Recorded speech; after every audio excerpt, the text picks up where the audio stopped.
The Birthday Polynomial Project by Grecia Gonzalez. I was born on March 28, 2000, which makes my birthday digits 3282000. If I reverse the order of my digits, they turn to 0002823. For this project, I will use my reverse birthday digits to form a polynomial such as 2x cubed plus 8x squared plus 2x plus 3. As you may know, 0 to any power or 0 times any variable will be equal to 0. All the zeros in front of the function are not necessary. Plus, I can manipulate whether the coefficients in the function will be negative or positive. Out of all the outcomes, I decided to go with the function 2x cubed minus 8x squared plus 2x plus 3. I chose this function because it best represents me. I am mostly in a good positive mood, but there will always be my gloomy day. Domain and range. Domain is the value of all x's, and its value extends all the way from negative infinity to positive infinity. As for range, it is the value of all y's, and it extends from negative infinity to positive infinity, having no limits, just like the domain. Finding the y-intercept. What you do here is you get the function and make it equal to y.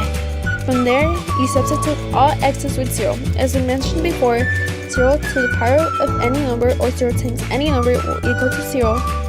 We'll basically be adding 0 to 3, leaving you with y equals 3. From there, you take that and plot it, and you'll get 0, 3, which is your y-intercept.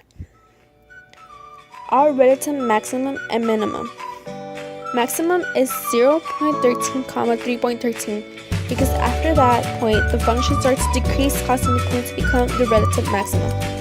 Minimum 2.54, negative 10.76, because after that point, it starts increasing, causing it to become the relative minimum.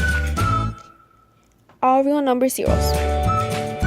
My function crosses x-axis 3 times, and those zeros are negative 0.48, 0, 0.87, 0, and finally 3.61, 0.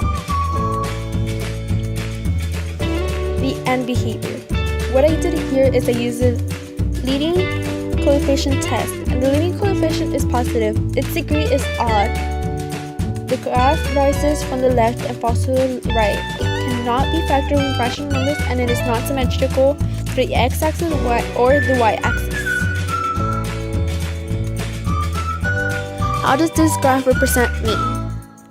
Well, it was hard, but as soon as I saw similarities between me and the graph, I have no limits.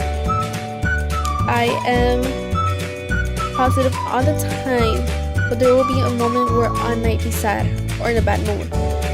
And in the leading coefficient test, the function of the graph is positive, but it's also odd, just like me. Thank you for watching.